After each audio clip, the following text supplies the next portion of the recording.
So this is a bit more difficult than I thought. I've had to open the strut brace, the carbon strut brace. We've had to open all these covers just to get access to the top mounts.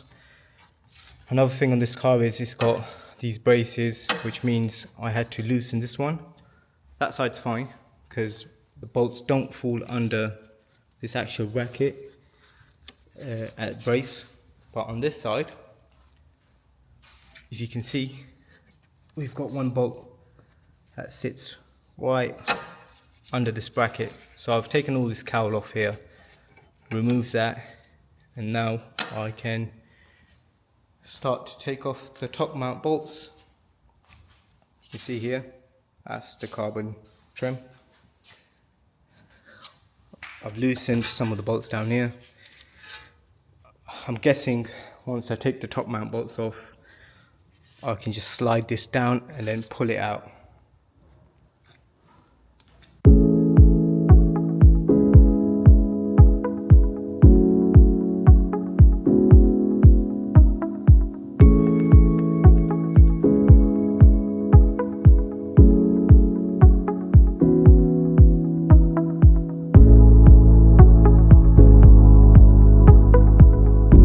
So I've managed to get the strut out pretty easy. All I've had to do is just unbolt the top mounts. One bolt here that holds it together. I've just wedged something in there, sprayed a bit of WD-40 and managed to just slide it out. That's pretty easy. I mean, I've done other cars where they've been quite difficult. All I need to do now is pop that off and fit the new spring. So let's do this.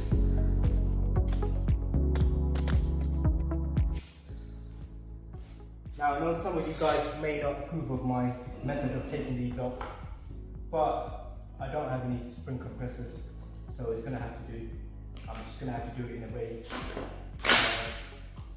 that is not recommended, if I must say. I'm just going to check which way the spring mounts, the top mount is on, and crack that open.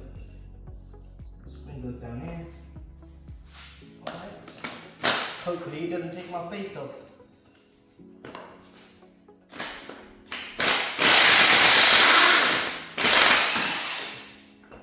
So it wasn't too bad. I was expecting it to spring off, but yeah, it's fine. Done the job. So if we take that off, like so.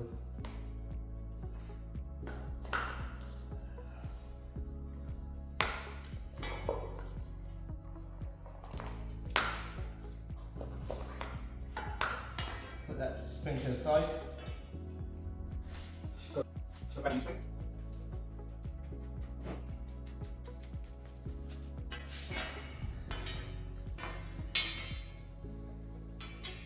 So as you can see, there's a slight difference. It's not much, but it's enough to give it a bit of a drop. So just get that one back on there. Just get this little bit inside. Line it back up to where it was previously, and then we can stick the top mount back on. It's as easy as that. I mean, this is one of the easier cars that I've done over the years. Just get that back into place.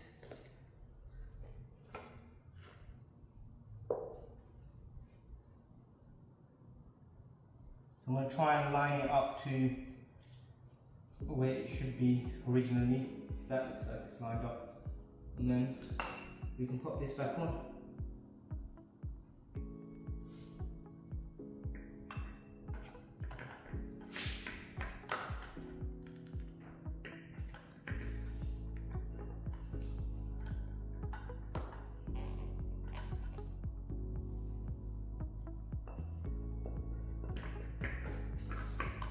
I want to make sure this goes on correct. Looks like it's all lined up there. And all we've got to do is reverse of what we've done. Just put the bolt back in. Get the impact gun.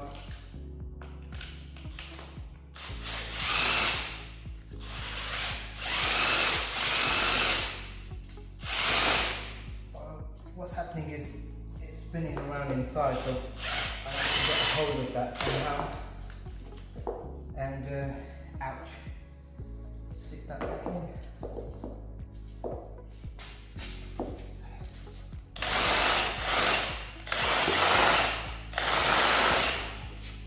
Yeah, that's tight. Seems tight.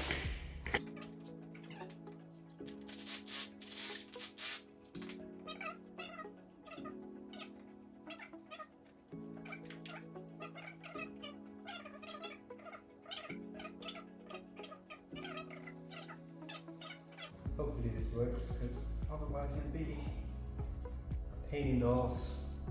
So I'm going to grip this with human strength. Yeah, that worked. So if you can blast that back on, should get it in place. So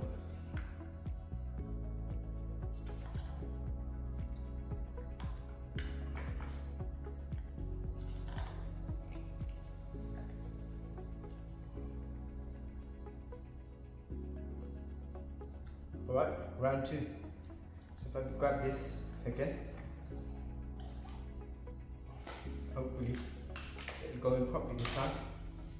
Let's just check that's all lined up, it's not moved out of place, and give it another shot. That's it.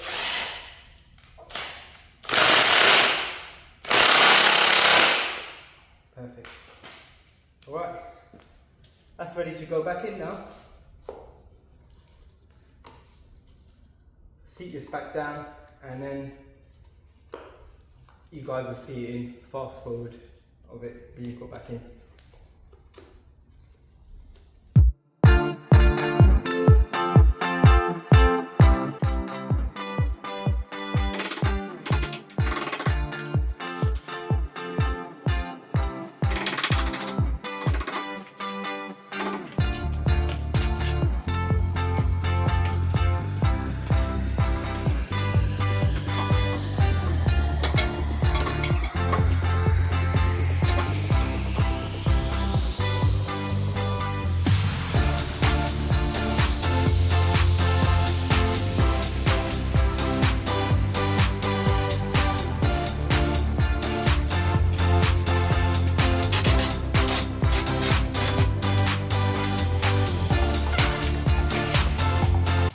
So that was much easier than I initially thought.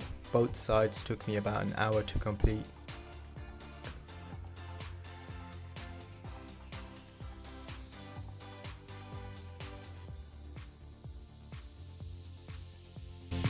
So this side is now complete. I've lowered the car, I've put spacers on there, so 15mm spacers on the front. I know it looks like it's sticking out quite a bit, but obviously this is due to the wing being dented, but you can get the idea of what it looked like previously if I take it around the other side. So that was pretty easy, to be fair. So as you can see how much is sitting inside. You can barely see the wheel. So I'm just going to crack on with this side now, and then hopefully I can show you guys right at the end when it's all finished. A few moments later. The car is now complete. I've managed to button everything back up. As you can see the way it's sitting now, it's exactly the way I wanted it. The wheels are now sticking out or level to the arches, both front and rear. So we've got the 12mm spacers on the rear, and we've got the 15mm on the front. Obviously you can't get an idea of what it looks like on this side because it's still damaged, and the arm is still from the 120D, but we're still waiting on that part. I'm not sure what's happened to it, it's got lost in the post. We've not ordered one from BMW because the prices are just ridiculous. It's about 150 quid for just that inner tie rod, which is not worth it. It's only a tie rod. But yeah, you can see the difference now. Hopefully in the next video we can start doing some other sort of styling modifications. I'm still waiting for parts to pop up. I'm trying to find a wing in the same color, so if any of you guys know someone with the wing in the same color, hit me up or leave a comment and I should get back to you.